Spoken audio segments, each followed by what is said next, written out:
Fala Bartender, Caio Balé na voz e hoje episódio 01 do nosso Fala Bartender. Camisa nova, tudo no esquema.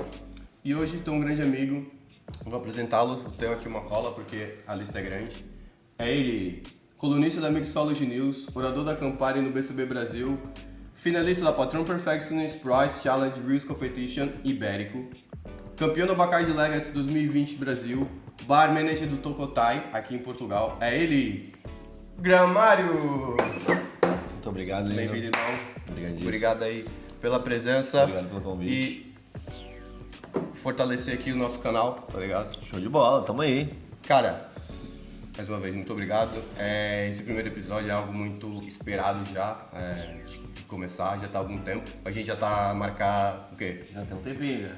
Quase um mês, né? Um tempinho a mais essa conversa. Mais de um mês, então. Então, é muito importante pra nós ter a tua presença aqui. E vamos falar um pouquinho, muito descontraído. A gente já...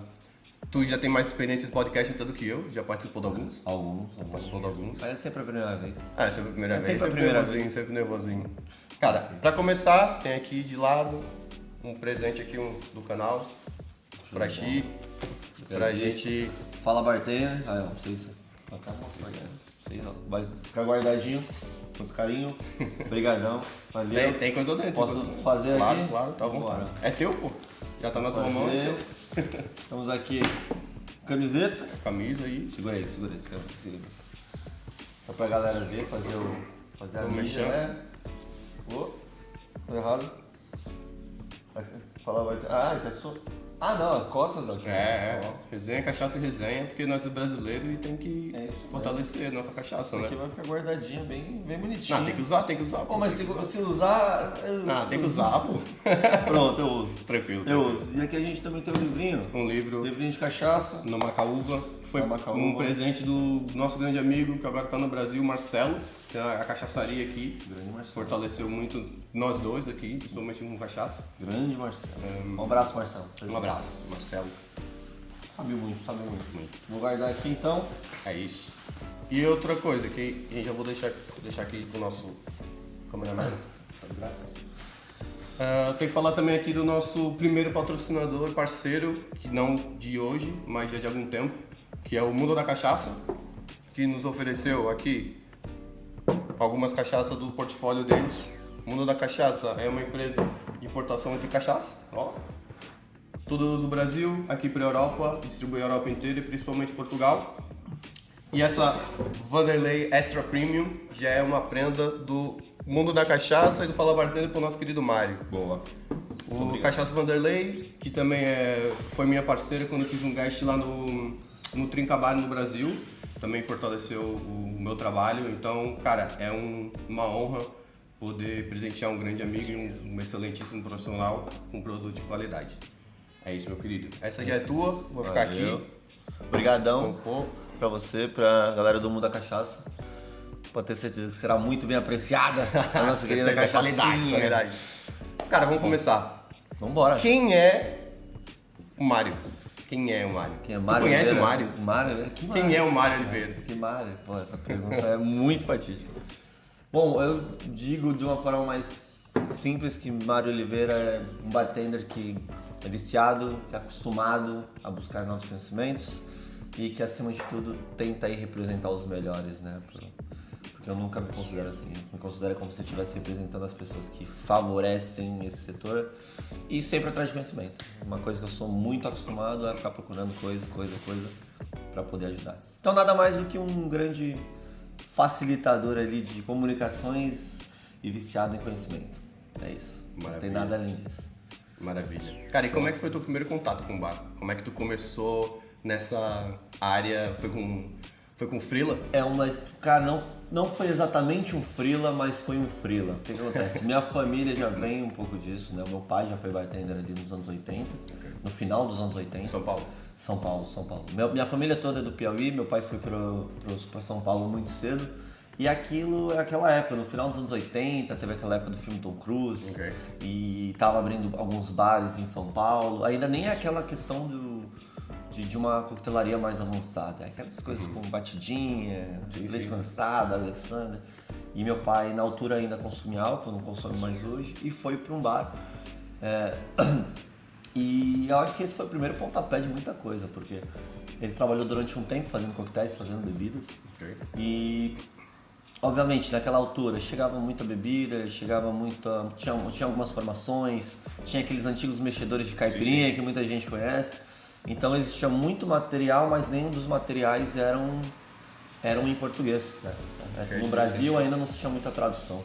Então meu pai sempre acumulou muito aquilo, muita garrafa em casa, muito souvenir de bebidas. E ao longo do tempo eu e o meu irmão mais velho tivemos contato com aquilo.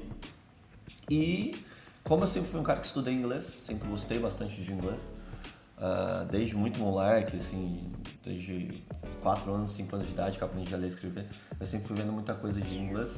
E esses materiais, esses conteúdos que meu pai tinham muito de inglês. Então eu comecei a ler por ler. Os dois, então, por ler. desenvolveu o inglês. Na altura eu tinha, sei lá o que, 7, 8 anos e tava lendo coisas sobre como era feito vodka, Caramba. o que significava whisky, né? Então assim, era uma coisa muito mais intuitiva do que propriamente dito. Óbvio, eu não bebia álcool, não faz nenhum sentido isso. Mas pelo fato daquele material ser o acesso que eu também tinha do inglês, eu acabei indo aprender. E também tem um ponto que é muito interessante contar, que meu pai conhecia já o Derivan, o famoso Derivan. Meu pai conheceu o Derivan em 86. Caramba, então ele tinha bastante coisa e sempre que o Derivan lançava algum livro, meu pai também acabava adquirindo comprando um. E aí já estava em português, mas ainda era aqueles coquetéis bem que ensinavam o que era Campari, essas coisas. Então ali foi o primeiro momento que eu tive algum contato com algo que fosse de coquetelaria, de bebida e tal. Como eu falei, minha família também sempre trabalhou em restaurante ou em bar. E ali mais ou menos em 2008 para 2009 meu pai comprou uma pizzaria. E tinha algumas coisinhas, Negroni, algumas coisas assim. E eu fui ajudá-lo a trabalhar, aquela coisa de filho que ajuda o pai no empreendimento, ajuda a mãe. E pronto, uma das noites eu falei que queria ir. Me perguntaram sobre tal bebida ou sobre tal coisa e eu já sabia na ponta da língua porque já tinha lido. Já tinha lido, estudado. Principalmente Carpano, Campari, Martini, essas coisas assim. E tu tinha quantos anos nessa época? Nessa época eu tinha 13 anos. 13 anos, Eu não bebia, mas eu sabia o que era. Eu olhava aquilo, já tinha visto foto, já falava. E se alguém me perguntava, eu falava, olha, isso aqui é feito em tal lugar, né, tem tal nota. Enfim, era muito mais o contexto histórico. E aí, mais ao longo do tempo, quando eu fui passando a idade, assim, eu estava ajudando ele. Depois de um tempo, meu pai se desfez desse negócio. E eu fui para a faculdade, fui fazer minhas coisas. E comecei a estudar, porque eu fui para a faculdade de letras. E na época que eu estava estudando, surgiu a oportunidade de trabalhar num bar. Que era justamente no mesmo bar que meu pai trabalhou com o Derivan. A gente tá falando ali de 2012. Então o teu pai chegou a vender pro mestre Derivan? Ele não. Ou já foi Ele não chegou a vender, pelo que eu entendi até hoje, pelo que o próprio Derivan e meu pai falaram, na altura eles precisavam de alguém que entendesse de bebida, que fosse jovem e que falasse inglês. Na tese, eu tava ali meio no hall. Era uma casa que já é extinta, que é o antigo Bar Número. É uma casa que fez muito parte da noite paulistana ali durante um tempo. Um dos donos era Ronaldo Fenômeno, essas coisas todas assim. Já nessa época? Isso em 2010, 2011. Era onde quando tinha alguma coisa muito grande em São Paulo, a galera ia pra lá. Naomi Campbell era uma das pessoas mais comuns. Madonna, essa galera que fazia show assim. E pronto, como era um lugar mais high society, assim, precisava de alguém que falasse inglês, que entendesse de coquetéis e que também tivesse um approach mais ali, desinibido, assim. E meu pai na altura estava, como eu falei, na faculdade, precisava fazer dinheiro, essas coisas. Ele falou com o Derivan, não só com o Derivan, mas com outras pessoas. E o pessoal falou, não, traz aí, pô, vamos... E aí na primeira noite que eu fui, já comecei a trocar ideia, já falamos sobre isso, já falou aqui. Na primeira noite já falaram, muito bom, vamos ficar. É isso, é um cara que tem uma boa comunicação, que é uma coisa que eu sempre me preocupei em ter também. Postura, já toda a dinâmica. Na época eu ainda era meio molecão, assim, meio todo esquético, mas a nível de saber um pouco de como tratar a situação, ter o tato do cliente ali, eu já conseguia. E aí daí pra frente foi só indo embora, teve Tanto esse, como teve o GT, teve o NACA, teve... Não, era isso aqui a e aí próxima vamos pergunta. indo, aí vamos E, indo. tipo, dentro da noite paulistana ali, quais foram os bares que tu trabalhou? Dentro de São Paulo foram 3. Ok. Foi o próprio número, depois teve uma carta pro GT, que durou mais ou menos um ano ali, que era o primeiro bar de gin tônicas do Brasil. E depois disso eu já passei diretamente pro NACA. Nessa altura eu passei diretamente pro NACA dos Jardins, que era a novidade, não era bem a novidade, mas já tinha um outro, só que nesse eles inseriram muito coquetelaria, né? Porque Ok. teve ali a primeira parte da consultoria com a Jéssica Sanches, que é do Rio, na altura, obviamente era um grande boom que estava acontecendo de coquetelaria. E aí eu fui pra lá justamente com o Renan Tarantino, que grandíssimo amigo, que até me chamou porque ele disse que eu sou um cara que ele precisava falar muita história, contar muita coisa, falar Tu já muita, tava dentro. um arsenal muito grande de histórias. Ele falou, não, preciso de alguém assim, então bora comigo. Dentro dessa dinâmica toda. É. E fora de São Paulo, chegou a trabalhar em algum outro lugar? Fora de São Paulo já foi quando eu vim pra cá direto. Ah, já é aqui em Portugal. Acontece, eu também não fiquei indo pra muitos lugares, Ok. porque todos os lugares que eu fui eu tinha uma, como é que eu posso dizer, um propósito específico, Sim. não só pra mim, mas também pro propósito do próprio espaço, que envolve muito mais o interpessoal, Sim. sabe, o intermitente, de sempre não estar só dentro do bar. Ok. Também pro lado de fora se necessário, trocar essas ideias, como eu falei, a questão do número foi uma questão também de tradução. Ok. Foi uma questão mais de tradução. Sempre que vinha algum famoso ou alguma pessoa que tinha uma certa limitância em falar o próprio português, Ok. eu já ia lá fazer essa parte. No NACA também, durante um tempo, acabei fazendo isso, mas ali ficou um pouco mais pela questão de fazer inserção de coquetéis no eixo de comida japonesa. Ok. Então você já tá nesse esquema de coquetelaria, comida uma japonesa questão- já há algum tempo. Não é nada mais que hospitalidade, no final Ok. das contas. É hospitalidade. A sim, diferença é que a gente começou a sair um pouco mais do bar naquela altura do que só ficar lá dentro fazendo mise-en-scène. Ok. Que é uma coisa boa, mas um sem o outro acaba Sim, claro, sem dúvida. ficando meio inconsistente. E é isso. É isso. Aí pra frente, só vim pra cá, diretamente. E essa tua entrada no bar com a faculdade, o que te levou a permanecer na área ou seguir um caminho também da tua área de formação? Sim, sim. Na realidade, a questão da faculdade foi que, no final das contas, eu acabei saindo da faculdade. Ok. Não só por conta do trabalho, mas também por conta do meu filho. Ok. Porque, pô, é uma demanda muito grande, né? Sei bem como é. Imagina, pô, na altura, que foi essa do número, a gente começava a trabalhar às 7 horas da noite, 7 ou 8 horas da noite, não vou lembrar exatamente agora, e finalizava mais ou menos umas 4 da manhã. 4 da manhã. E eu entrava na faculdade às 7h50. Da manhã? Então, isso, e eu tinha que voltar pra casa, tentar cochilar, acordar. E eu morava na Zona Sul, no Campo Limpo, e eu estudava na Vila Mariana, então era mais 1h30 de deslocamento. E aí voltava, tinha que ficar com meu filho, ou tentar descansar, ou fazer as outras coisas todas. E depois ir trabalhar novamente, porque era uma roda viva. Mesmo fluxo. Roda viva, roda viva. E aí chegou um momento que essa minha faculdade, como eu falei, era de letras, eu comecei fazendo para a parte de tradução, depois fui para a parte de licenciatura. Ok. Para dar aulas mesmo, sempre gostei desse negócio de dar e lecionar, dar aula e tal. Só que chegou um momento que eu falei, pô, não tô me dedicando o suficiente para isso. E não é nem que eu não tô me dedicando o suficiente para isso, é que às vezes tem tempo demais que você tá trabalhando e pensa mais no trabalho, ou pensa mais no filho, sempre. E a vida acadêmica também é puxada. E a vida pra se acadêmica, dedicar. assim, não adianta de nada você dizer que você tem aquilo se você não tá com o brilho daquilo. É a mesma coisa que você pensar, eu não vou conseguir ser um bom professor se eu não me dedicar para ser um bom professor. Então, assim, acaba sendo mais uma encheção de linguiça. E aí eu acabei saindo. Só que nessa saída foi que realmente eu comecei a ter algum direcionamento da parte da minha carreira. Porque eu já estava inserido num âmbito onde eu podia falar bastante inglês, eu conhecia bastante gente. E eu tinha uma área que, como a área da coquetelaria, a gente aprende muita coisa em inglês, aprende muitos termos e ela também está muito estruturada com isso. Então, se você mergulhar nela... Os lugares que tu foi também foram lugares que te desenvolveram como profissional. Sim, sim. Até porque, como eu falei, todos esses lugares eles tinham um propósito para mim também. Ok. Eles me falaram, olha, a gente precisa de alguém que tenha tal perfil, ou que tenha tal skill, tal habilidade. Todos esses sempre me puxaram para isso. Não vou dizer que eu acho que todos os lugares façam isso com todos os profissionais, porque eu sei que não é assim que funciona, mas no meu caso era uma parte de mais-valia. Eu, por exemplo, não tinha formação, mas ao mesmo tempo eu tinha aquela dedicação Eu também trabalhei com mais aquela, sabe, eu sempre tive muito aquele primeiro passo de falar, não, se precisar alguém fazer essa parada, bora que eu faço. E procurava também, tava ali à disposição. Às vezes o pessoal falava, mas você sabe fazer isso? Eu falava, pô, sabia?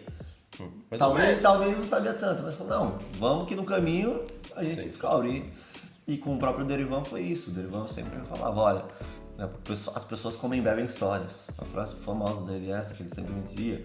Ou ele me dizia que tudo é cena. Eu falava, pô, tudo é cena, você sabe, tudo é um mise-en-scène, mano. Todo mundo tem aquela questão do glamour. Então, assim, isso mostra muito mais quem você é, às vezes, do que o que você precisa saber para fazer aquilo. Porque você vai ter um desenvolvimento para fazer aquilo. Da primeira vez talvez seja difícil. Na segunda, tá malhado, e aí você vai soltando.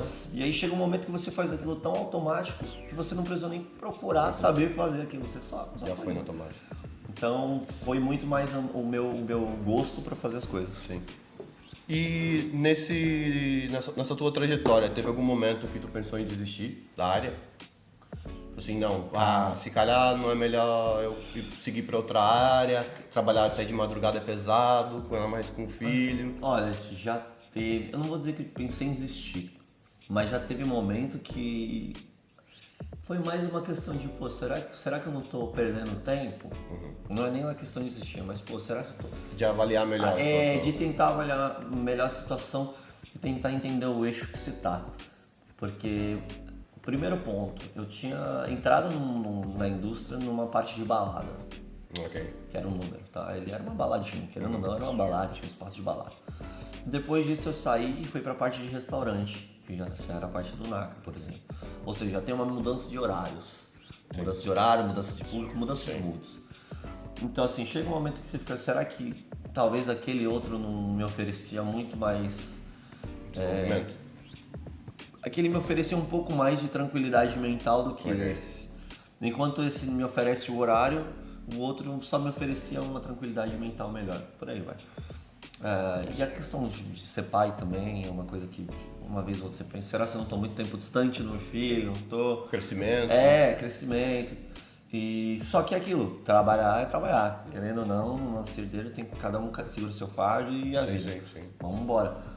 Mas também teve uma situação ou outra que talvez eu não tenha me sentido confortável, mas eu vou dizer mais em relação a tratamento interpessoal de talvez algum gerente ou algum maître. Mas aí quando eu olho isso daquelas alturas, ainda mais quando eu olhava isso, eu falava, não, talvez o cara só tá num dia ruim e ele tá querendo de alguma forma se afogar.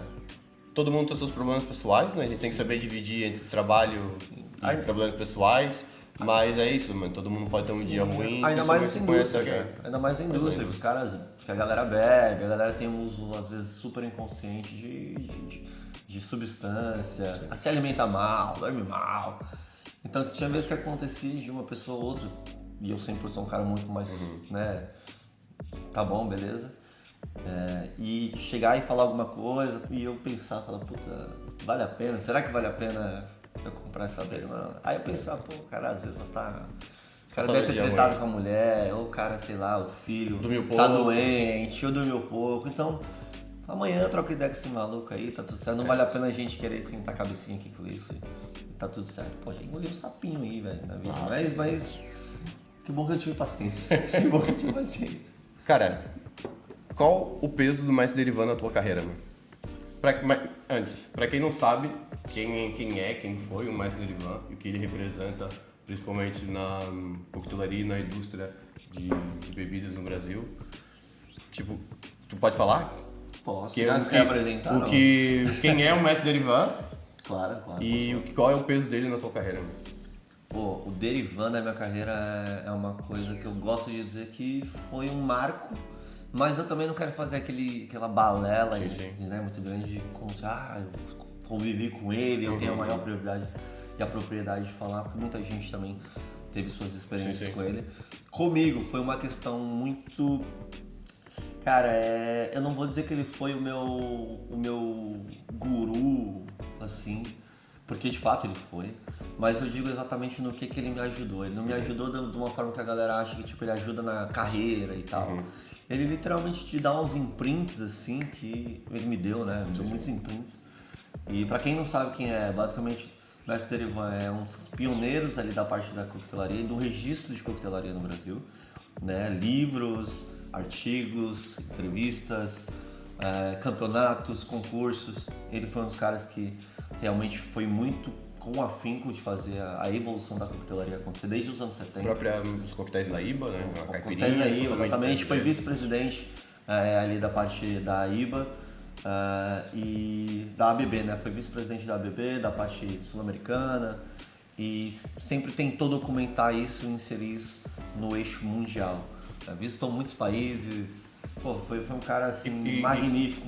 E que nem tu falou na parte de livros, compartilhou muito Na- conhecimento isso. com... Que é o que a galera... Com a área, né? É o que a galera acaba não vendo. A galera sempre fala muito bem dele, com todo o mérito, Sim, com claro. tudo isso. Mas a galera não cita uma das coisas mais importantes, que foi fazer um registro histórico de muita coisa que envolve a coquetelaria no Brasil. Se você for pegar ele lançou acho que 14, 16 livros, desde os anos 80 até o Então falecimento. tem todo o registro histórico e todo o desenvolvimento da coquetelaria no Brasil. Exato, enquanto estava acontecendo e a galera estava fazendo e melhorando pouco a pouco, quem estava registrando isso? Pois. Entende? Então você começa a ver que, tipo, se você for procurar receitas de Alexander ou de Grasshopper, se você for lá atrás, ele registrou isso, colocou, fez uma editora, levou numa editora, fizeram print daquilo, encadernaram, você podia Conseguiu adquirir isso distribuir no em Brasil português. todo. Sim, em português é Em a melhor português, coisa. entende? Assim, é uma coisa muito difícil. Óbvio, tem algumas instituições que fizeram, o Senac, ou uma sim. outra aqui, outra ali.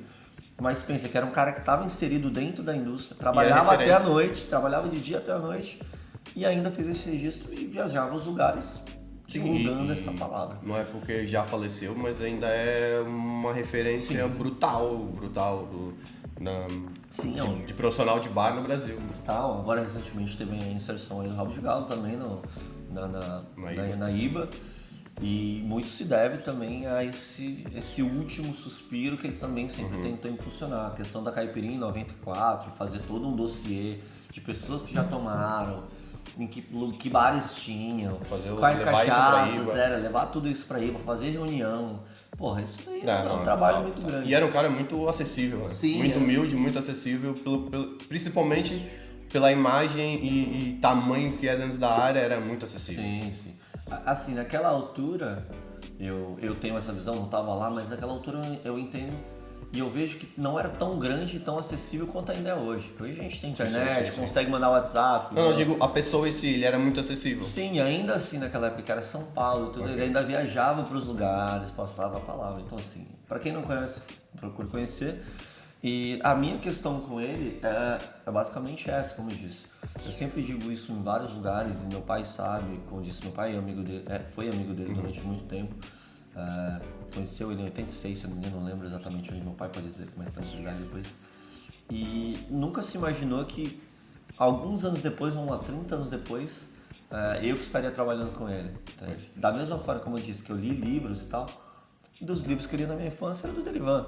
Então assim, como é que eu imaginei que, sei lá em 2008 ou 2006, 2003, eu estava lendo um livro com a mesma pessoa que 10 anos depois eu estaria trabalhando, Olha aí. que eu aprendi com ele de uma forma e aprendi depois. E o que eu digo sobre ter trabalhado, sobre o peso que ele me deu, a primeira coisa que ele me ensinou foi sobre saber falar sobre bebidas. Ok.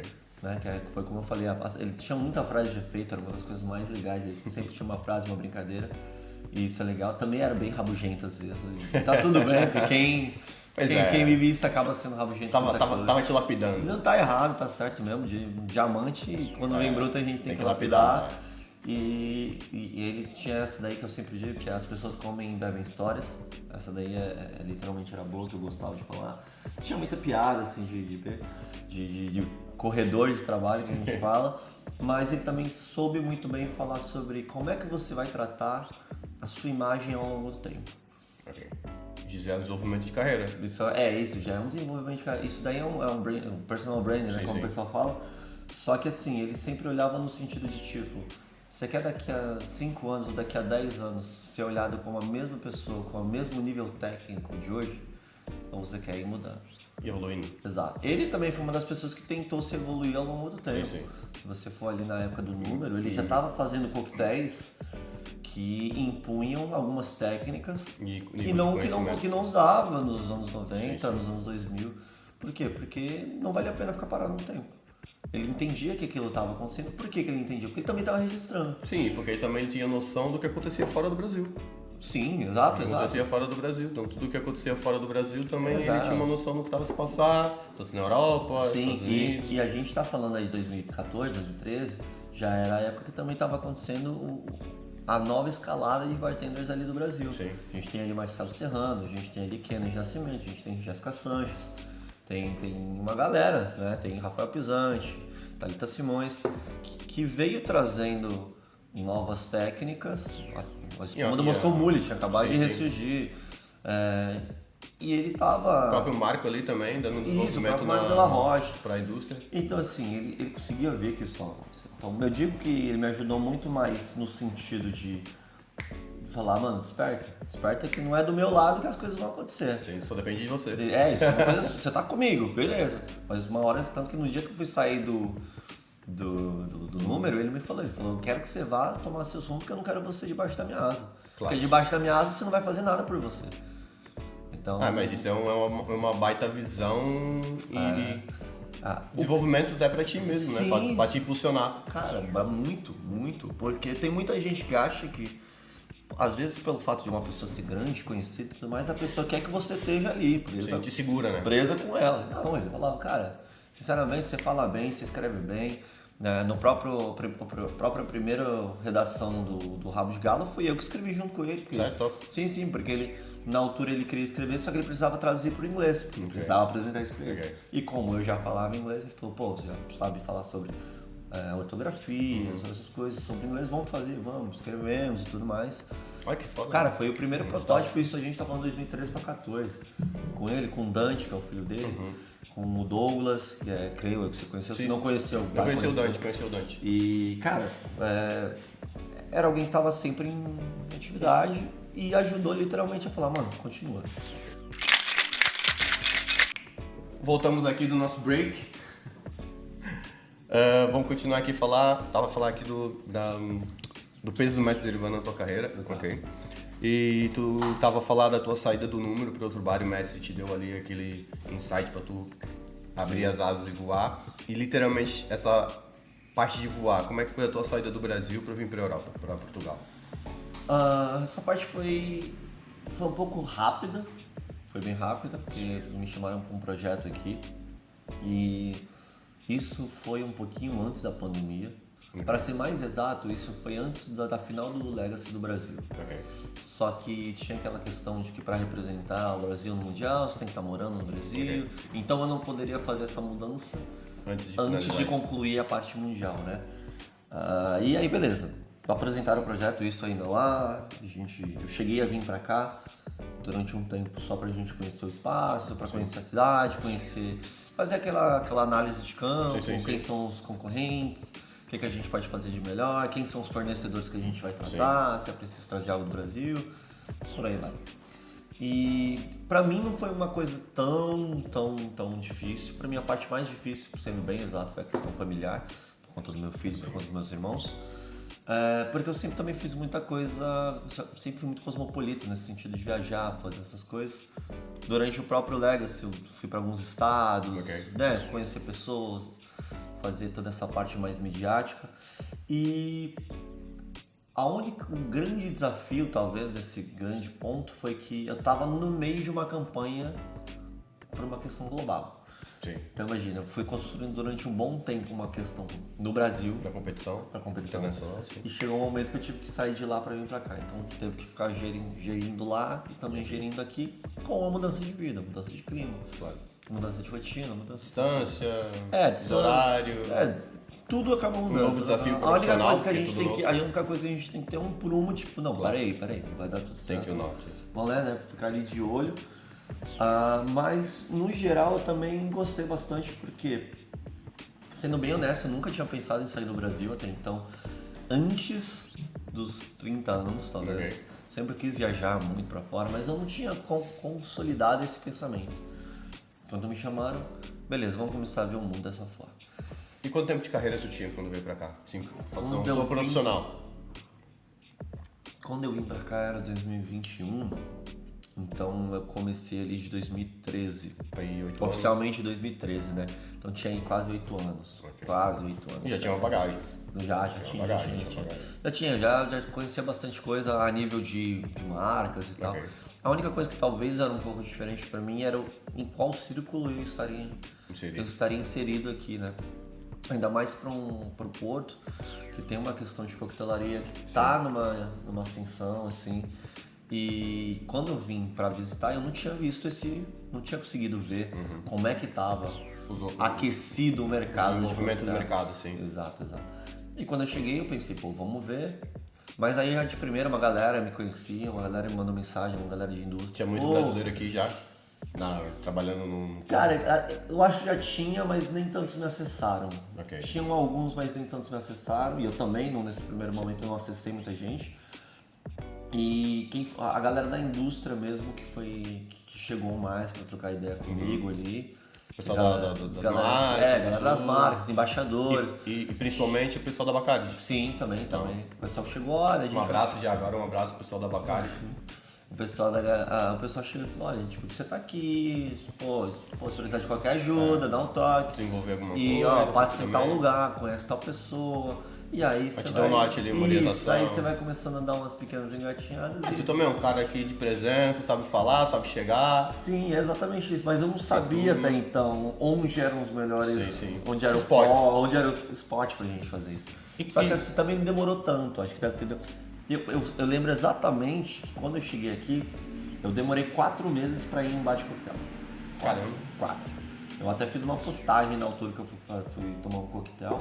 Fui tomar um coquetel na mão da Inês. Da Inês, vermuteria? que era vermuteria. Ok. E aí eu cheguei lá, pedi um coquetel, pô, depois de 4 meses, né? Tava Aí ali à eu vontade. até coloquei ali tipo, um textinho assim e tal, porque depois de 4 meses eu tive a cabeça pra parar e pra ir acessar a coquetelaria bartender, porque essa mudança não era Sim, claro, toda uma mudança profissional, pessoal, tudo. Mas eu vou te dizer que ali, tipo, num eixo de 8 meses, 6, 8 meses, eu já tava Inserido. mais familiarizado, Ok. mais tranquilo. E aquilo também, tem a questão que pega muito com a parte familiar. Então eu precisei tentar encontrar o equilíbrio certo entre, pô, será que não é hora de voltar pra casa ou não? Mas eu acho que todo mundo que vem pra essa aventura de morar fora, acha que pensa isso. Chega uma certa altura, alguns meses, que tu fala, pô, será que é isso mesmo? Será que eu devo voltar? Principalmente o dia que tem um filho, é uma família, né? Então pesa muito mais. A questão familiar, eu acho que é a questão que mais pega. Sempre vai pegar qualquer um. E tu veio sozinho, não tinha ninguém aqui. Eu vim sozinho. Só que aquilo também, de uma certa forma, te ajuda a ter uma mentalidade que Fortalece. talvez exatamente. Você fortalece e enfraquece ao mesmo tempo, né? Você fica meio mais quase umas embolado. recaídas, assim, Você tem uma recaída, mas assim, eu acho que a questão profissional te fortalece, porque você começa a entender que o trabalho, ele literalmente é uma ferramenta de te alçar para qualquer coisa. Exatamente. Para qualquer coisa. Em qualquer área, em qualquer ponto. E foi também nesse ponto que eu comecei a ver que a coquetelaria, que assim, a gente, querendo ou não é nada pra coquetelaria. Sim, a A coquetelaria história já da tá lá coquetelaria, antes da gente Mas nascer. nesse momento foi, por exemplo, um momento que eu tive muito insight sobre o que o próprio Derivan me falou, sobre o que outras pessoas, Marco Della Rocha me falou, Rodolfo Bob, cara, o Lula, o Serrano, essa galera, tipo, a própria Jéssica Sanches falava bastante coisa. E aí você começa a entender que, cara, a gente, pra história da coquetelaria, a gente é uma ferramenta. Sim. De fato, a gente é uma ferramenta. Tinha um braço. A gente é uma linha, é o menor caminho para uma pessoa desconhecida sobre o assunto. Sim. Mas isso não quer dizer que a gente seja pouca coisa, mas isso não quer dizer que a gente também seja a maior estrela. A maior referência é isso aí. E por que eu digo isso? Porque quando eu cheguei aqui eu comecei a ver também muito com os olhos de quem está vendo fora da indústria brasileira. As marcas, a facilidade de algumas coisas, a dificuldade de outras coisas que a gente olhava que, porra, o bagulho não... No Brasil, os caras era banal. Uma coisa tão banal no Brasil, eu não... pra que eu vou usar isso? Você chega aqui, você pensa talvez em usar, e aí você começa a ver que é um mundo diferente, muito grande, e você tava ali, num pequeno pedaço da bolha, na pequena mancha do radar, e agora...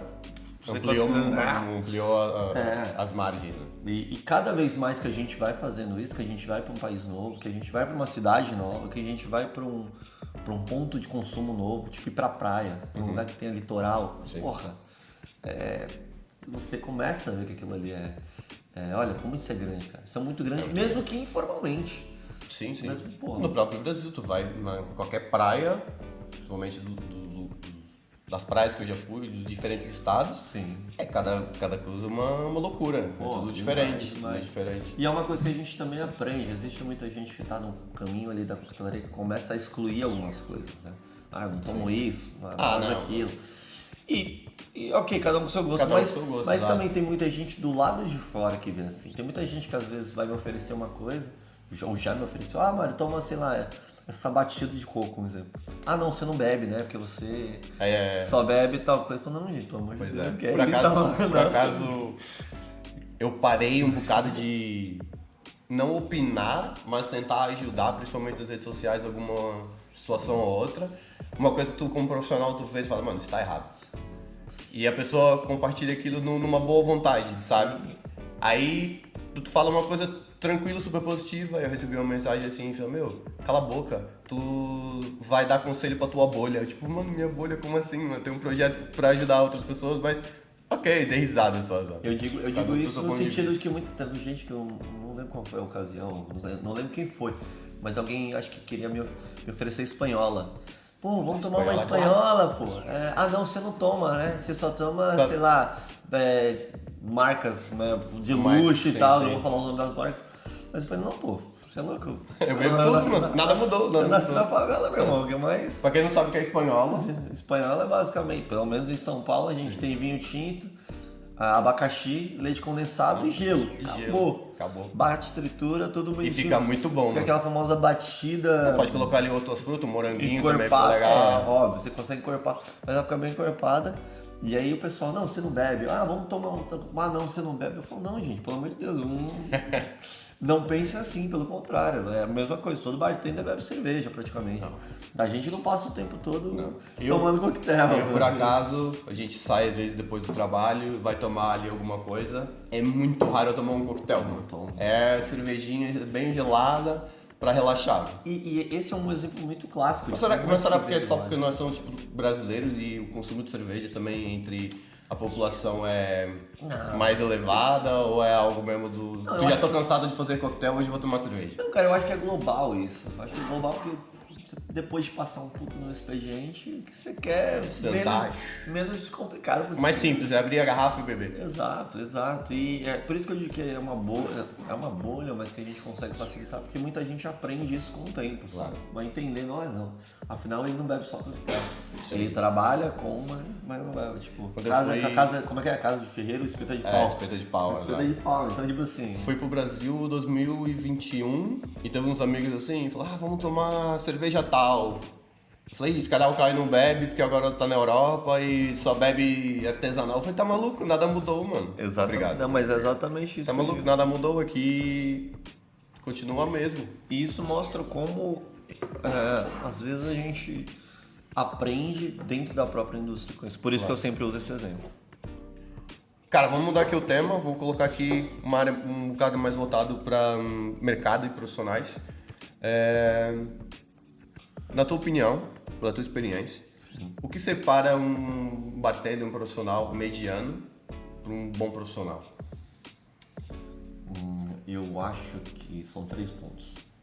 Vamos pensar aqui, eu acho que são 3 pontos. Primeiro, a questão resiliência. Okay. Todo bom profissional sabe que vai comer sapo, vai engolir sapo. Vai engolir sapo. Vai ter que ter sangue de barata, às vezes, tem que ter, porque senão as contas não se pagam. O segundo ponto é a questão de aprimoramento de sempre. Cara, estudar. Sempre tá evoluindo. Não tem como, cara. técnica, prática. Não existe um bom profissional em qualquer área que não se preocupe em sempre buscar novas coisas. Não existe. Até, sei lá, até um cirurgião que tem tudo ali muito bem definido, ele vai ter que estar estudando sobre processos, sobre artigos científicos. Ele sempre vai ter que buscar um pouco mais, porque no final das contas, viver é isso, você sempre está buscando uma coisa melhor. E eu acho que o terceiro de todos é ter a questão do discernimento. Eu vou dizer discernimento para não dizer humildade. Okay.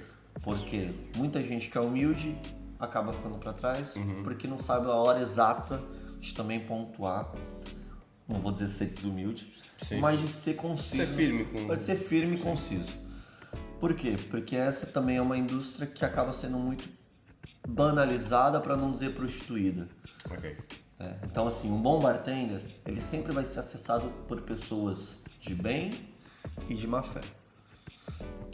E se ele não souber ser conciso no que ele quer, ele vai ser passado para trás. E ter o discernimento disso. E ele vai baixar. A carreira é igual a qualquer produto. Ela tem um período de teste, de ascensão, de estagnação e declínio. Se você for um bartender que é muito bom, mas você não sabe se posicionar em relação às suas coisas, e não só as suas coisas, sobre os seus princípios, sobre os seus projetos, sobre tudo isso, quando você estiver no declínio, facilmente alguém vai conseguir te botar para baixo. E não só alguém, que eu digo, pode ser até um trabalho, um até trabalho. Você sozinho, você não tem ali o seu destaque, o seu... Não digo destaque, mas a tua consistência. Sim. Se tu chega a não ter uma consistência tanto de conhecimento, de trabalho, de novidade, de mercado, esse cara é o cara que tá ou na mesma posição que você, ou até abaixo a nível hierarquicamente, não que alguém seja melhor que o outro. Tu vai ser engolido e vai deixar o cara passado para trás. Sim, mas e é esse exemplo que eu gosto de usar do discernimento, porque a gente usa humildade, obviamente, para muita coisa, mas... E a resiliência também, como um exemplo. A resiliência é aguentar aquilo, entender que é parte do processo, entender que os fins justificam os meios. A parte do estudo é entender também, é a continuação da resiliência, que você sabe que tem que estudar, você sabe que tem que testar, você sabe que você tem que investir dinheiro. Né? Você tem vontade, você tem que aplicar dinheiro. Em tudo, para estudar, em formação, em livros, tudo. Em formação nos cursos, em bebidas, em degustações. Sim, e isso faz parte do discernimento, que é você saber se você quer ser alguém mediano ou se você quer melhorar suas skills. E isso fala muito mais sobre onde você quer chegar e qual é a visão que as pessoas querem ter sobre você, do que sobre o quanto você entende sobre bebida. Porque tem muita gente que se você parar em algum lugar, você pergunta as bebidas, a pessoa sabe tudo. Sim. Boa, isso é ótimo, bom saber. Mas se a pessoa não sabe o que ela quer com aquilo, não faz sentido nenhum. Não vai fazer absolutamente sentido nenhum. Que ela quer ali naquele Tem muita espaço, gente que eu conheci nessa carreira que entrava em um bar ou entra em um bar, que é literalmente entrar, fazer o dela, pegar o dinheirinho no final do mês e mês que vem repetir. É isso, acabou. E tá tudo bem. E tá tudo bem, porque ela já tem esse discernimento de que é o que ela quer pra vida. Enquanto tem muita gente que eu conheço que se abona de folga, ou estuda 12 horas por dia, ou sai do trabalho e vai fazer uma social com alguém, às vezes para captar uma informação, para testar. Para ser visto também. Para ser visto também, quem não é visto não é lembrado, isso é óbvio, mas assim, também sabe ter o discernimento de que aquilo é só uma pequena parte do processo. Claro, é um degrau, né? Não se pode fazer aquilo para a vida toda. Então assim, para mim, resiliência, aprimoramento e discernimento sobre a sua carreira são os 3 principais. Próximo aqui que eu tenho, técnica ou hospitalidade? O que pesa mais? Qual é o equilíbrio entre os dois? Aí é difícil, hein? Aí é difícil. Cara, eu acho que hospitalidade pesa mais que técnica. Acho que hospitalidade pesa mais que técnica. Por quê? Você pode não ser o melhor cara de técnica, mas se você trata alguém com hospitalidade, fazer ele se sentir bem, querido. A pessoa se sente bem. E enquanto se for o inverso, se você só tiver técnica, o que você cria acaba sendo como é que eu posso usar esse termo? Talvez você crie uma pessoa fã. Ok. Uma pessoa que gosta do que você faz, mas não se sente próximo a você. Ok. Enquanto quando você não só tem, né? Quando você é melhor na hospitalidade, a pessoa se sente bem e sabe que a sua técnica é parte da sua hospitalidade. Eu acho que então a hospitalidade é melhor que a técnica. É bom ter Pega os dois. a visão, hein? É bom Pega ter a os dois. visão, hein? Tem técnica e hospitalidade, mas a hospitalidade nunca pode estar abaixo da técnica. Eu acho isso pelo menos. Exatamente. E para tudo, né? Tanto principalmente para os nossos clientes, que no final das contas nós trabalhamos para os nossos clientes, né? Para nossos colegas de profissão, para a própria indústria, para tudo. Eu acho que é mais fácil a gente dizer então que a técnica está dentro da hospitalidade, mas a hospitalidade não está dentro da técnica. É mais fácil pensar Exatamente, assim. É mais fácil exatamente. E hoje em dia muitos profissionais falam sobre hospitalidade, mas no teu ponto de vista tem muitos profissionais que são hospitaleiros? Ou é só aquela fachada, aquele chamariz e no back office? Vai parecer que eu estou fazendo lobby, mas não, eu acho que muita gente tem hospitalidade. A questão é o que você entende como hospitalidade. Exatamente. Porque, por exemplo, eu sou um cara mais expansivo. A minha hospitalidade, às vezes, vai ser diferente da sua hospitalidade. Às vezes, a sua hospitalidade é conversar um pouco, fazer... Deixar um bocado confortável. Deixar um pouco, depois fazer, não ter tanto approach. Eu não, eu já sou um cara que, por natureza, gosta de chegar, bater papo, fazer piada, brincar e tudo. Então, a hospitalidade eu acho que está muito mais voltada à leitura das pessoas e não sobre o seu próprio comportamento. Entende? Por exemplo, às vezes você não vai tratar o cliente X de um cliente Y da mesma forma das suas hospitalidade. Sim. Você lê ele um pouquinho. Sim, o cliente, tu também tem que saber ler o cliente, né? Às vezes o cliente te dá espaço, às vezes o cliente, tu percebe que ele quer que tu saia ou não fale muito, ou então, muito pelo contrário, ele quer que tu fale e interaja muito mais. Então, sim, isso também faz parte da tua percepção de hospitalidade com o cliente. Eu acho que muita gente não sabe canalizar a hospitalidade. Eu acho que é mais fácil dizer assim. Todo mundo acaba tendo. Na nossa indústria, todo mundo tem. E tem que ter. Sim, e tem que ter. A diferença é quando a pessoa se sente confortável para mostrar a hospitalidade dela. Como eu disse, tem muita gente que tem uma certa dificuldade em tentar fazer um approach. Aquelas pessoas que deixam um silêncio entre as conversas, sabe? E tem gente que não. Mas essas pessoas que têm essa maior dificuldade ou essa maior resistência em se abrir para trazer a pessoa para si, existe algum lequezinho ali de abertura que ela aproveita aquele... que vai ter um gancho que vai ter um gancho que já puxa em outro. Às vezes pode ser qualquer assunto, às vezes pode ser falar sobre a família, às vezes pode falar sobre mochilar o mundo, às vezes pode ser sobre alguma experiência antiga em um bar e tal, mas elas sempre vão encontrar. Então eu acho que todo mundo acaba tendo, e muitos profissionais têm muita hospitalidade, a gente só não consegue ler a hospitalidade da mesma forma que a gente reproduz a nossa. Mais ou menos esse raciocínio. Dentro da hospitalidade eu já ouvi algumas pessoas, tanto clientes quanto colegas de trabalho, que fala principalmente sobre a hospitalidade do brasileiro. O brasileiro em si, comparado com... Não falo só o português, mas o europeu em si. Muita gente fala que, principalmente, pessoas brasileiras que vêm como turistas para cá, se sente muito mais familiarizado, obviamente, com outro brasileiro, independente da região, atendê-los e servi-los, do que no europeu, às vezes é um bocado mais seco, direto ao ponto, também é um bocado mais cultural. Sim, mas isso é cultura nossa, isso é uma coisa que eu acho que todo mundo é inegável, né? Isso eu acho que é inegável. Por isso que o pessoal que são os gringos, né, vão pro Brasil e ficam loucos. Isso é inegável, cara, isso é inegável. A gente é latino, tem uma vontade maior de estar perto, até o abraço, até a questão de beijo, a gente é muito mais próximo. Então eu acho que isso é inegável, não tem como. Óbvio, tem muito brasileiro que não é assim, tudo bem, mas uma boa parte tem um calor a mais no corpo, que a gente pode dizer. Tem essa questão do contato, porque é do nosso feitio. E tem muita gente que leva isso como se fosse uma disputa de quem é e quem não é. Eu acho que não faz sentido nenhum, porque tudo bem, eu mesmo chego em alguns países e sei que eu não posso agir assim. Sim. Sendo brasileiro, um bocado mais latino, então eu já fico mais na minha, até a pessoa, obviamente, dar esse step ahead pra gente poder, beleza, vamos conversar. Só que eu acho que a galera também tenta focar numa coisa que Claro. não faz sentido nenhum. Você não vai para outros países procurar as diferenças que eles têm em você. Claro. Você vai conhecer e encontrar e, pô, tá legal. Boa, vamos aproveitar isso. Se mudar, a gente muda. Se não mudar, a gente convive junto. Tá tudo Tá certo. tudo bem. Cara, e falando de Brasil, o que tu acha que da tua experiência no Brasil e a tua chegada em Portugal? E quantos anos você já tá aqui? São uns quase 5 anos. Quase 5 anos. O que tu acha que é a diferença mais gritante, assim, entre mundo, coquetelaria, indústria Brasil e Portugal? Ou Europa, nesse sentido? No nível indústria, Coquetelaria e indústria, vamos assim dizer. eu penso que a coquetelaria aqui tem muito mais acessibilidade a nível de marcas. Ok. Isso, né, a gente sabe muito bem. Mas marcas, tu quer dizer grandes marcas conhecidas, é isso? Não, é exatamente o contrário. Ok. É exatamente o contrário. Há muita coisa que...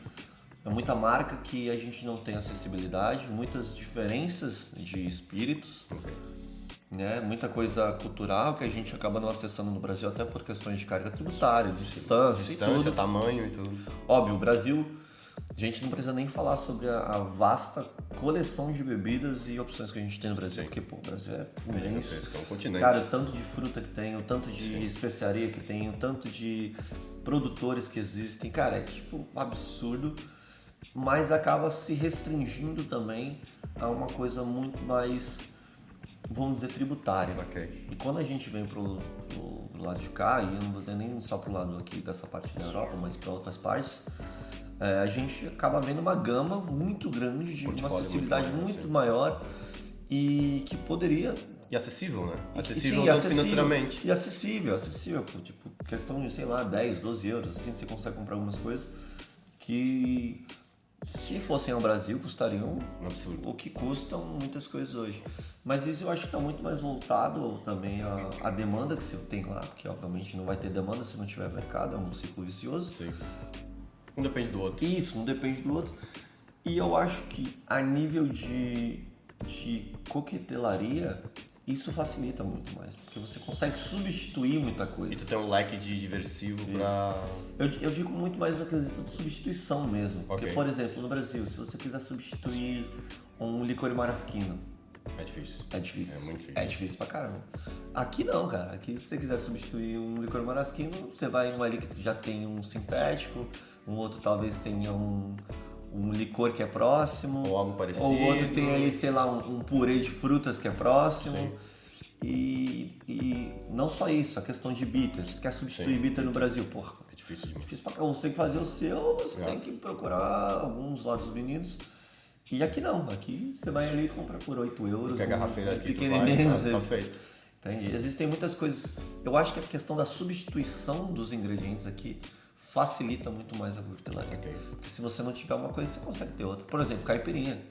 Se você não tiver aqui a lima, que é um pouco mais caro, você pode substituir por um cordial que eles vendem. Sim. Tipo, engarrafado. Tá feito. No Brasil, meu amigo, você consegue. Se você É muito quiser, fácil, é muito se acessível. você quiser substituir um limão siciliano no Brasil, pô, você trabalho da porra, tem que Subir um uso ou algo do tipo. pegar alguma coisa, adicionar ácidos, fazer corretores, que também não é barato. Não é barato.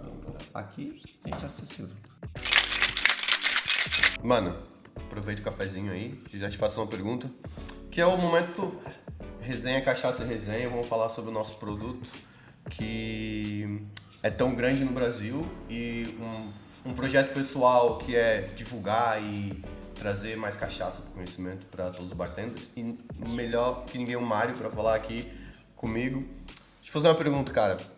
O que você acha que falta para a cachaça ter mais protagonismo aqui em Portugal e na Europa?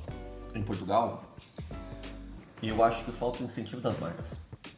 Porque a nível de conhecimento a galera prova e gosta, se você souber orientar. Obviamente, eu particularmente consegui nesses últimos anos fazer muita gente gostar de cachaça. Se você sabendo explicar a finalidade da cachaça, não só do que ela é feita, não só a graduação alcoólica, as pessoas vão gostar. Principalmente quando você apresenta num coquetel que tem alguma facilidade melhor no paladar. Então eu acho que as marcas ainda estão um pouco receosas por ter que investir talvez em euro, por ter Sim. que investir em um planejamento de logística. 3, 4 anos, logística, porque não vai melhorar se for um planejamento a curto prazo. Não vai acontecer isso. Mas é só a gente olhar aí, por exemplo, a questão de bourbon, a questão de como é que o bourbon faz muito sucesso aqui fora.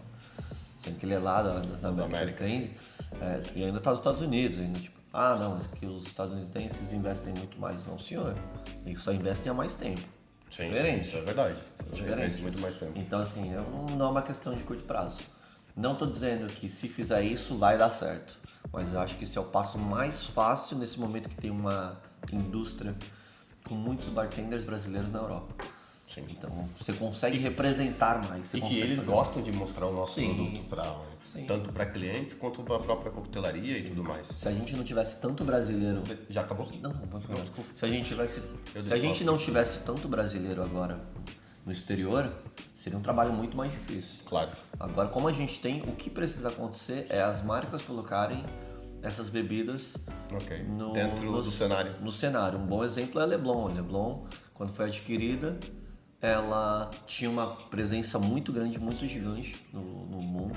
Se eu não me engano, teve aí uma época que teve o 50 Best Bars e a Leblon estava em 36 desses bares. 50 Best. Olha isso, olha como é que é. Sim. Mas também é o peso da marca que representa, não?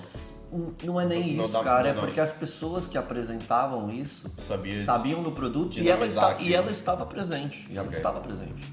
Durante bons anos aconteceu isso. Só que depois que ela foi adquirida por uma multinacional e tudo mais, isso a gente está falando de 5 anos atrás, 6 anos atrás, eles pararam de dar esse incentivo.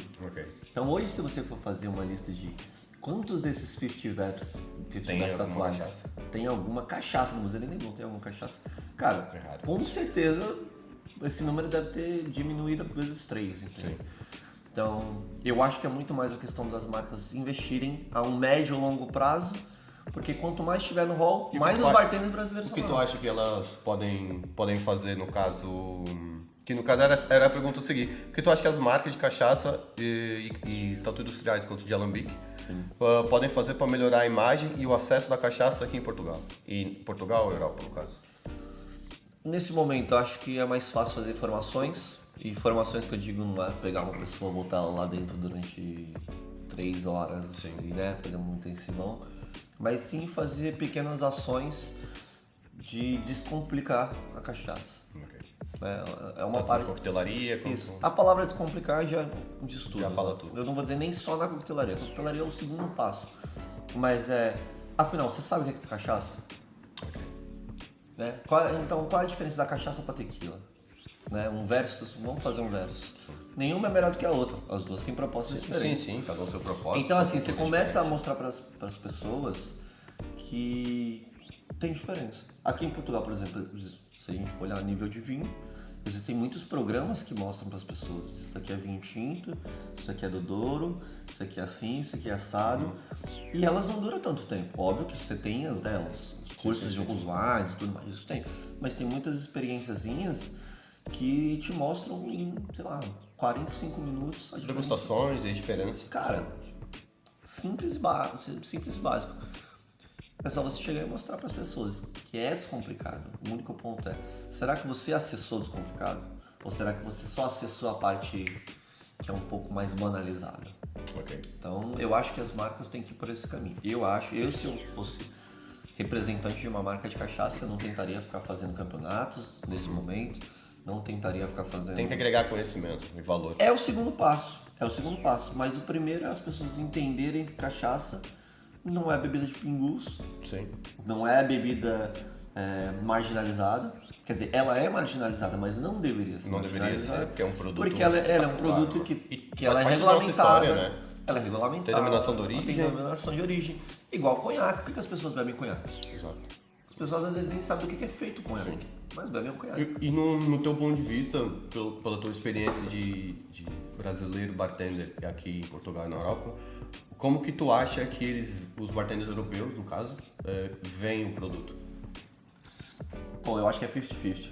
Eu já vi muito bartender valorizar a cachaça, gosta muito de chamar coquetéis com cachaça. Tem até um próprio exemplo da Tatiana Cardoso, que é do Guisa. Beijo, Tatiana. Beijo, Tatiana. Beijo, Joãozinho do Guisa.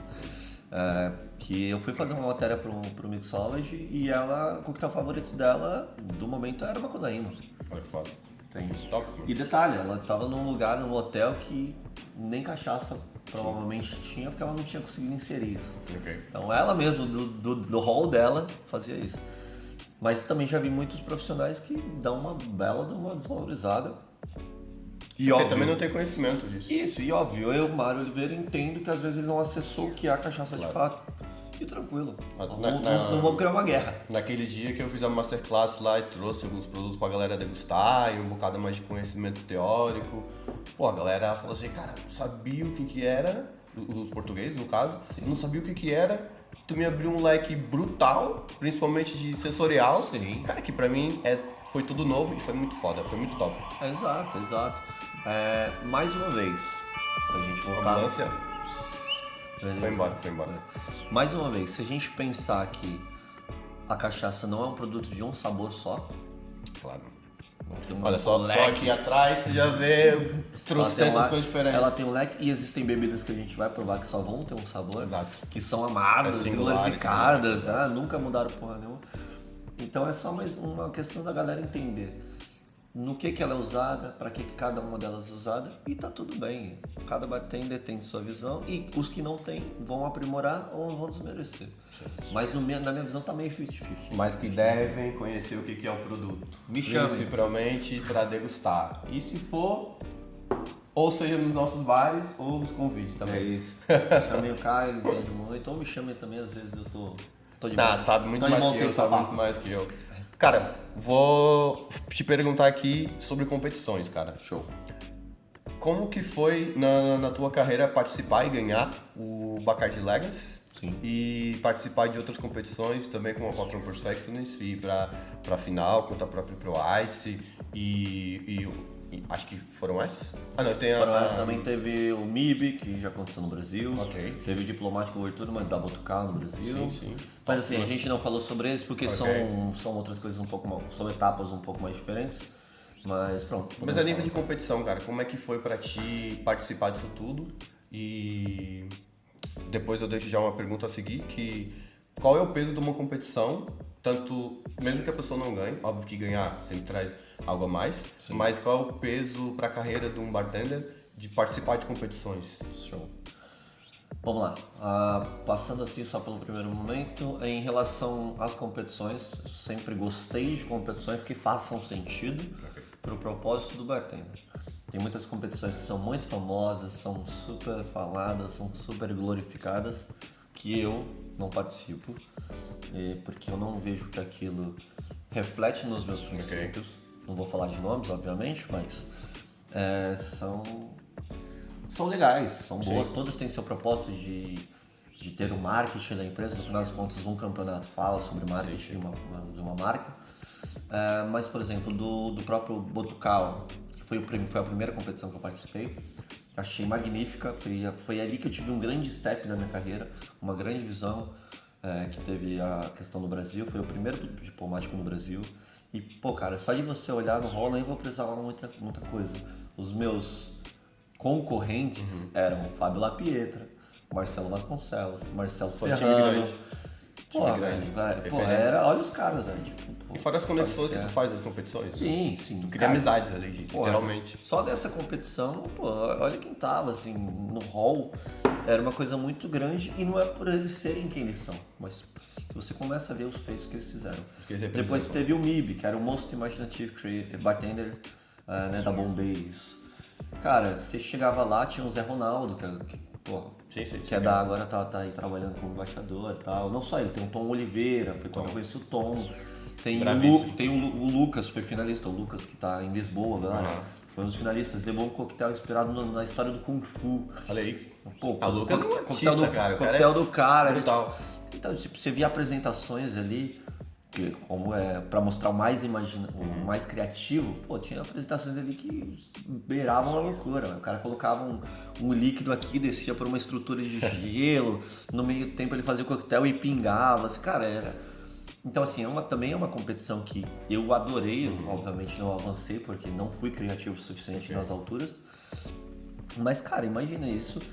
E passando ali para a questão do Legacy, ou até do próprio Campari, eu sempre fiz isso não para ser visto.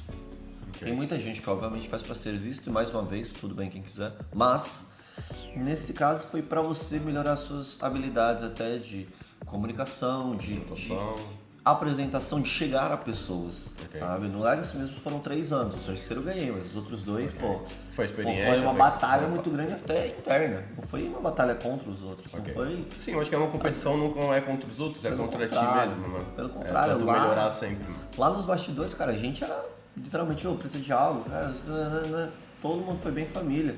Exceto uma vez ou outra, que talvez alguém tenha agido mal, todo mundo assim foi muito família. Todo mundo se ajuda, assim. E no próprio Legacy mesmo, quando eu cheguei no terceiro ano do Legacy, já tinha uma aura construída. Já tinha, tipo, pô, cara, você já sabe como é que é o jogo, você já sabe como é que é a parada. Exato. Isso é um cubo mágico, cara. Isso é um cubo mágico que você tá há 3 anos, todas as vezes quando chega nos últimos movimentos, você ingessa. Então chega a hora de fazer a parada. E eu também já gostava muito daquilo. Não só porque é uma coisa global, não só porque é uma coisa... mas sim porque ele te traz o seu lado mais, mano, vamos levantar, vamos trocar ideia com as pessoas, vamos mostrar o quanto você sabe vender seu peixe. E isso vai ser necessário para sua carreira, sempre vai ser necessário. Como é que você vai vender cachaça, que a gente estava falando agora há pouco, se você não sabe como vender nem sequer o seu coquetel que você criou? Pois. Exatamente, tem que desenvolver várias partes. E esse último, que foi do Risk Competition, que eu achei muito legal também, foi porque ele canaliza uma emoção sua, ou como você vê o sentimento, por exemplo, nesse ano foi a questão do tema do icônico, né? Como é, na minha visão, eu queria representar uma coisa meio samurai. Como é que eu vejo que se algum dia eu tivesse que mostrar um samurai através de um coquetel, o que eu faria? O que tu entende? Então, Trazer à tona, assim. Então isso depende muito de cada um, mas a nível de competição, se você entrar de bom coração e entrar querendo mostrar o seu eu, porra, é impossível que as pessoas não se identifiquem.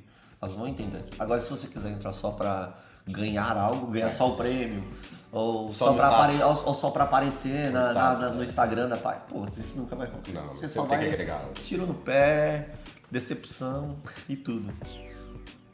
Vamos aqui pro próximo tema que eu coloquei, que é vida real de bar. Qual o hábito ruim que todo bartender deveria largar? Hábito que todo bartender deveria largar. Se tua opinião. Pode ser um hábito, pode ser... Cara, eu acho que assim... Sei lá, uma coisa que ele deveria fazer melhor, caso, por exemplo, que nem a gente falou, dormir mal, se alimentar mal, ou algo do tipo. Eu digo duas, uma é pro bom e uma é pro ruim. Ok. Pro ruim, todo bartender, não acho que não deveria, mas deveria ter um pouco mais consciência sobre questão de sempre se pôr em situações com shots, obviamente, beber shot ou fazer isso. Óbvio que é uma questão que a gente faz um pouco para dar uma amaciada na cabeça ou para espairecer. Não acho que isso seja correto, obviamente, questão querendo ou não, aquilo é custo. Mas eu acho que na parte boa, todo bartender, eu digo essa expressão e talvez alguns amigos que já trabalharam comigo vão escutar isso e vão lembrar. Eu digo que todo bartender deveria desenvolver o terceiro olho. Ok. O terceiro olho, então, quando eu digo, explique isso pra gente. Vamos lá, terceiro olho, pra quem não sabe. Pra vocês que não sabem. Todo bartender deve sempre aguçar o terceiro olho. O que seria o terceiro olho? O terceiro olho é você fechar o seu olho, fechar os seus olhos e saber onde está tudo da sua estação. Tudo. Ou até melhor, que é um exercício que eu fiz algumas vezes, que é virar de costas e saber onde está tudo do seu bar só estando de costas. De costas, bro. Por quê? Porque isso vai te dar mobilidade dentro de um bar. E cara, mobilidade, não vou dizer nem de agilidade, mas a mobilidade, porque primeiro a gente tem a técnica, depois a velocidade, né? A mobilidade dentro de um bar te faz ser performático. E é uma coisa que chama muita atenção e que, querendo ou não, te impulsiona.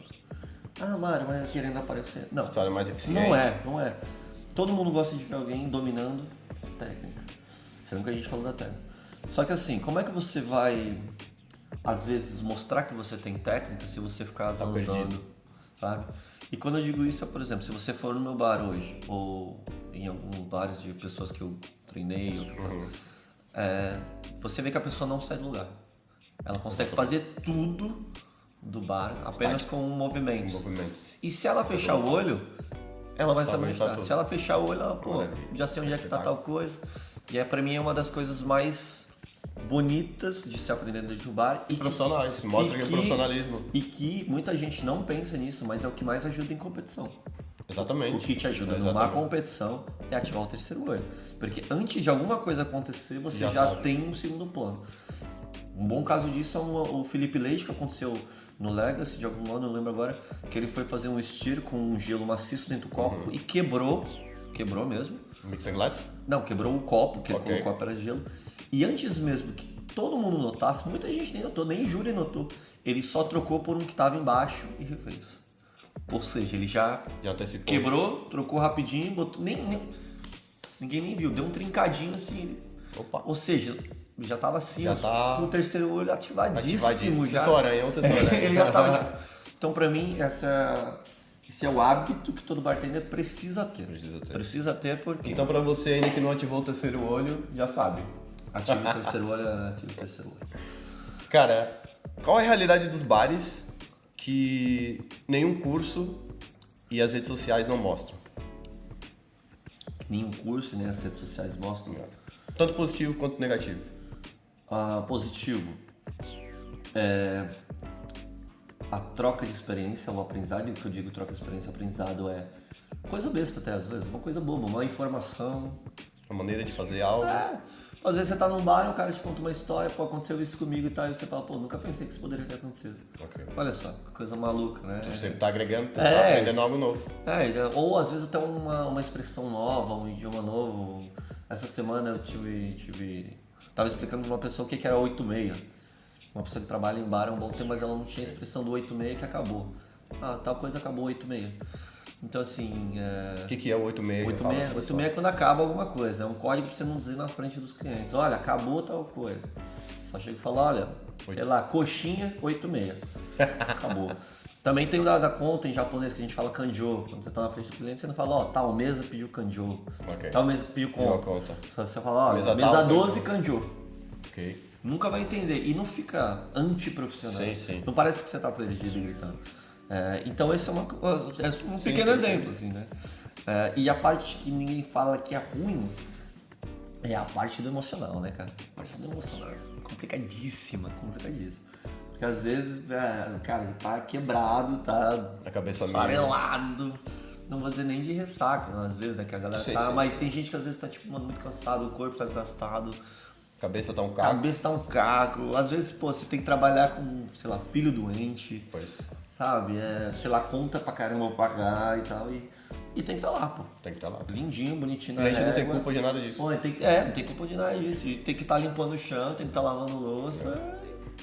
Se eu fosse assistir, eu diria que a parte ruim é se cortar toda hora, tá ligado? Toda hora tem que fazer curativo e tal. Curativo e tudo. Pô, então eu acho que a parte do emocional é de longe a parte que ninguém fala. Tu acha que essa nossa geração, ou até as próximas que estão a vir, sofre muito com essa parte emocional, principalmente burnout? Acho que sim. Eu acho que sim, porque, pô, cada vez mais que a gente vai trabalhando, a gente vai vendo como é que tá a indústria. No subconsciente da pessoa, ela almeja alguma coisa. Claro. E todo mundo. E quando ela não, talvez, por algum momento não acesse aquilo fácil, a pessoa dá uma pequena aproximadinha. Mas essa galera também quer tudo muito rápido, né? Sim, mas querendo ou não, hoje em dia também tá tudo muito rápido de se conquistar. Não é uma crítica, pelo contrário. Por exemplo, tem muita gente que tem pouco tempo de indústria, pouco tempo de trabalho e se torna embaixador. E aí é que tá o grande problema, porque às vezes a pessoa se torna embaixador durante um ano, vê que não é aquilo e também se frustra. Sim, e a marca também sofre. Ou seja, é aquela história do cuidado com o seu desejo, porque ele pode se realizar. Se realizar, exatamente. Mas cuidado. Quando ele se realiza, ele não se realiza da forma que você quer. Então isso já bota muito em jogo, né? Cada um tem Fica muita coisa assim aí em jogo, exatamente. Eu acho que sim, hoje em dia o fardo da emocional ele acaba colapsando mais rápido. Ok. Mas é porque a gente também tá numa era que, pô... Sim, a informação é muito rápida, A informação é troca muito de rápida. conhecimento também é muito rápida, a busca de conhecimento é muito mais acessível. Sim, o giro do É muito mercado... difícil alguém pegar um livro pra ler. E o Geralmente os livros ficam ali e tá. Sim, e o giro do mercado também é muito rápido. Também. O giro do mercado é rápido, seja no Brasil, seja na Europa. Quando A galera muda muito, a galera muda muito, a rotatividade é grande, os interesses são diferentes. muda rapidamente. Muda tudo rapidamente. E assim, eu arrisco dizer que sempre foi assim. Não é que agora tá assim. Ok. A diferença é que agora a informação tá mais rápida, então A gente consegue talvez a gente assimilar tenha a mais rápido. sensação de que aquilo tá girando uma roleta russa assim, ó, gigante, mas não. Como diria um grande conhecedor aí, que é um amigo meu, ele sempre atrás de uma montanha. Quando você chega numa montanha, o que tem atrás da montanha? Tem outra montanha. Outra montanha. Então assim, você chega numa, tem outra. Tem você chega outra. numa, tem outra. É um leão por dia. Se você venceu uma, você vai vencer outra. Se você vencer outra. Exato. E isso funciona no mercado de trabalho. Tem muita gente que se acha insubstituível Não, não é. e tem muita gente que se acha substituível. Então assim, sempre colapsa de uma forma. Essa frase que todo mundo é substituível, eu concordo e discordo ao mesmo tempo. É o que eu tô Ao mesmo dizendo. tempo. Por quê? Concordo que todo mundo pode ser trocado. Ou Sim. você pode ir embora, você meter uma carta ou pedir demissão. Em menos de um mês você vai ser substituído por outra pessoa, porque o negócio precisa continuar, e é justo, tanto para ti quanto para a empresa. Mas dependendo dependendo não, obviamente que todo ser humano é singular, não tem ninguém igual a ninguém. Mas é muito raro alguém desenvolver o teu projeto Da forma como exatamente igual, óbvio. Ou é muito raro que seja melhor, e acho que todo lugar que eu sair, pelo menos eu digo que eu quero que alguém venha pro meu lugar e seja melhor que eu e faça muito mais. Mas hoje em dia também é um bocado mais complicado nesse sentido. Tem vários parâmetros, tanto empresa quanto em mão de obra, tem vários sentidos. Sim, é aquilo, é substituível na posição, Exato. mas é insubstituível no princípio e no conceito. Claro. Experiência, conhecimento, tudo Exato, agrega. mas eu acho que esse é um dos pontos que eu digo que às vezes faz o bartender colapsar. Exato. Porque é o fato dele pensar alguns que são insubstituíveis e outros que são facilmente substituíveis. Exato. Então isso mexe com a cabeça. Dá aquela... Tipo, pô, se eu fizer alguma coisa errada, vamos mandar embora. Ou, pô, se eu perder esse emprego aqui agora, Ferrou. como é que é? Desconta, Pô, família, esse emprego amigo. aqui não tá dando o dinheiro que eu quero, então vou ter que arranjar outro trabalho pra complementar. Ou até não tá te agregando a nível de crescimento profissional. Se eu, sei lá, aquele cara me trata mal e eu não quero mais ficar aqui, quero ir Ambiente de embora. trabalho. Então, colapsa de qualquer forma. Exatamente. É viver a vida. Bom, Mario, vamos aqui para o last round, que é as últimas perguntas. Bora. Que nem eu fiz com o Thiago, umas perguntas mais de bate-pronto. Aquelas perguntou, respondeu, sem pensar muito. Show de bola. Já Pelo é? amor de Deus, cuidado disso aí. Vamos lá, Eu sei fazer que uma vai vir aí, prova. mas vamos lá. Cara, qual um produto que não pode faltar no teu bar? Sinar. Sinar, top. Um coquetel que te representa. Que me representa, Sem cara. pensar, sem pensar. Cara, Campari Tônica. Boa. Uma referência na área. Profissional. Eu vou usar duas, tá? Ok. Tá, a nível profissional, eu gosto, obviamente, do Erivan, né? Porque Erivan. criou mas eu acho que assim não vai valer, isso daí tá no rol do olho. Cara, eu gosto muito do trabalho do Serrano, Marcelo Serrano. Pô, cara magnífico, é super acessível, super gente boa. Representa muito também na coquetel. E uma outra pessoa que eu gosto bastante, cara, eu acho muito bom o trabalho, faz um trabalho lindíssimo, é o Rodrigo Loureiro, Ok. que é do Rio de Janeiro, que por acaso esse eu não faz um trabalho bem legal, é jovem, cara, faz um trabalho lindíssimo e tem uma humildade também celestial. Brutal, assim, né? brutal. Um amigo de profissão que virou amigo pra vida toda. Um amigo de profissão que virou amigo pra vida toda. Cara, são muitos, mas eu digo que é o Bebê, o Luiz, Bebê. que trabalhou comigo durante muito tempo. Grande abraço, bebê. Agora tá no Brasil aí, mas, cara, sem comentários. Família. Sem comentário, familiaça. Essa daqui é legal. Uma pessoa que você gostaria de pedir um conselho, tipo, quem seria essa pessoa? Ok, O que você iria perguntar pra ela sim. e o que você acha que ela iria te responder? Porra, essa é difícil. Essa é boa, essa é muito boa. Tá, uma pessoa que eu gostaria de pedir um conselho Exato. da indústria, ou não? Pode ser qualquer pessoa? Pode ser qualquer pessoa, mas se for voltar a nossa área, seria grande fato. Que pergunta difícil, velho. Sim. Quem seria essa pessoa? O que você perguntaria e o que você acha que ela te responderia? Cara, nossa, agora você me pegou legal, né, velho? Cara, eu acho que eu perguntaria, tá? Ok. E é da indústria mesmo. Pra quem? É da indústria. Eu perguntaria pro Marco de la Roche, Top. ok? Eu perguntaria pra ele como que ele consegue sempre estar se inovando, sempre inovando nos conceitos, Nas formações. nas formações, na própria indústria. Eu acho que ele é uma pessoa que, de longe, pô, é um dos caras que sempre Já é uma referência máxima Sim, também. já é uma né? referência pra mim. E, sim, é uma pessoa que é até próxima de Ok. que a gente consegue conversar. Só que sabe quando você nunca cria? Eu nunca tinha pensado nessa pergunta. E eu acho que ele ia me responder que é... Cara, eu acho que ele ia me responder caminhando, garoto. Caminhando. Vai caminhando que você... Vivendo a vida. Você vai vivendo a vida que você vai chegar lá no momento que vai ter o clique. Isso é o que eu acho. Não sei, Marco, me diga depois se você ver esse Aí episódio. já fica essa pergunta pro Marco, já vou encaminhar pra ele essa Pelo amor de pergunta. Deus, cuidado que você vai responder. Vamos postar nos stories depois a pergunta do Marco. Boa. A pergunta não, a resposta do Marco. Não, Marco, me responda, mas cuidado aí que eu choro fácil. E agora, a última desse bate-pronto é um conselho em uma frase para a nova geração de bartenders. Conselho, uma frase para nova geração. O mesmo conselho que eu recebi. As pessoas comem e bebem histórias. Então, foquem-se nisso. Né? Divulgando os ensinamentos mais derivados, Claramente, compartilhando. Claramente. Eu nem sei se ele aprendeu isso de alguém. Talvez ele já Olha, tenha aprendido pois isso de é, alguém, né? também. Mas ele repassou aí. Cara, pra finalizar, eu tenho duas perguntas que é muito mais pessoal pra ti. Sim. Que fatores da tua história fazem você ser quem você é hoje? Que fatores da história fazem eu ser quem eu sou hoje? Eu acho que a criação que eu tive, Ok. e vou dizer que em um dado momento da minha vida eu ter tido um choque de dizer não, agora é a hora de tornar isso na carreira.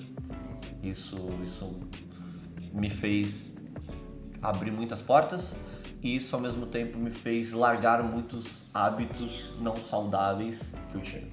Então eu vou dizer que é basicamente a minha formação, onde eu nasci, com a família que eu nasci, obviamente era uma coisa muito, muito simples mesmo. E depois de um certo momento chegar num ponto onde eu não quis ser o cara mais pica, não quis ser isso, mas eu literalmente Deixar a quis ser o humildade. melhor que eu podia ser e falar, não, isso daqui é uma carreira. Claro. Se eu não transformar isso numa carreira, ninguém vai transformar isso numa Só carreira. depende de você. Exatamente. Top. E de tudo que tá escrito no teu currículo hoje, Sim. do que tu mais te orgulha? O que eu mais me orgulho? Caraca, você Pô, tô mandando muito bem na pergunta, tô mandando muito aqui bem. tá parecendo, sei lá, cara.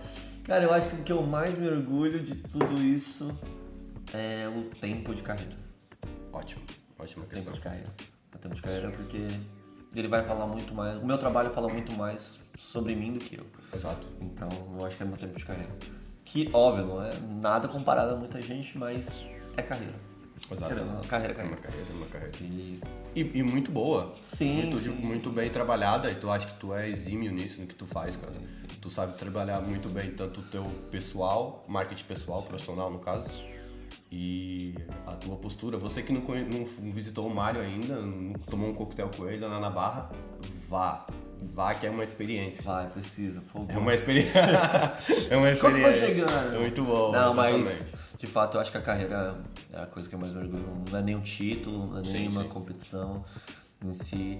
Eu acho que na minha carreira é basicamente. Se eu pudesse, se no meu currículo eu pudesse dizer com quantas pessoas eu aprendi alguma coisa, seria o melhor. Entra muitas páginas também. Não, seria o melhor, porque quanto eu aprendi com tanta gente na carreira, cara, é absurdo. Mas eu acho que nesse momento o tempo dela é o que mais fala sobre mim. Top, mano. É o que mais Excelente. orgulho. Cara, eu vou chegar ao fim, agradecer pela tua presença, pelo teu tempo principalmente, que é a coisa mais importante na nossa vida. Claro. Quer falar alguma coisa? Quer deixar um recado pra galera? Cara, recado, bebam coquetéis, aprendam sobre coquetéis e aprender sobre coquetelaria, aprender sobre a história e sobre o desenvolvimento humano. E se não beberem coquetel comigo, bebem com o cara, bebam com qualquer um dos bartenders. Apoiem seus bartenders. E apoiem da parte Exatamente. baixa, tá? Não apoiem só com os bartenders de no topo, porque isso sim vai falar sobre você, não sobre ele. E ver o desenvolvimento de uma carreira de quem está começando até chegar num alto nível é top também. É uma indústria pesada. É pesado. É pesado. Precisa de apoio. E pra galera te achar nas redes sociais? Pra me achar nas redes sociais, Gramário, Gran, Mário. E também aí na vida, LinkedIn, me encontro nos bares pela vida, vão me visitar nos meus espaços. Vai estar tudo sempre atualizado nas minhas redes. Nos próximos tempos teremos novidades Tempos teremos novidades, teremos bar novo, teremos projeto novo, coisas Então acompanhem. bastante legais. Não vou falar agora porque vai ficar não pode. histórico. Quando for lançado isso aí, ó, vocês vão ver. A gente compartilha também e vai estar todo mundo envolvido, porque quanto mais a gente multiplica, né? Exato. A gente agrega para todo mundo. Exato. Quem divide, multiplica. Quem Exatamente. divide, multiplica. E só para finalizar, agradecer mais uma vez ao Mundo da Cachaça pelos produtos e que sempre está a fortalecer o meu trabalho, não só aqui o projeto do Fala Bartender, mas o meu trabalho a nível individual. Agradecer ao Ilídio, que é o dono, o proprietário do Mundo da Cachaça, que sempre apoia o meu trabalho, também tanto o Fala Bartender e a própria indústria. Okay? E para você que quiser o seu material aqui exposto e que o nosso convidado também leve para casa e divulgue o seu trabalho para outros lugares, vai ter na legenda do vídeo e-mail e o contato. Fica ligado. Meu querido, satisfação máxima. Satisfação muito obrigado. E tamo junto. Pessoal, até a próxima. Deixe seu comentário aí de apoio ao canal. E se quiser alguma coisa a mais, siga-nos no Instagram. Abraço.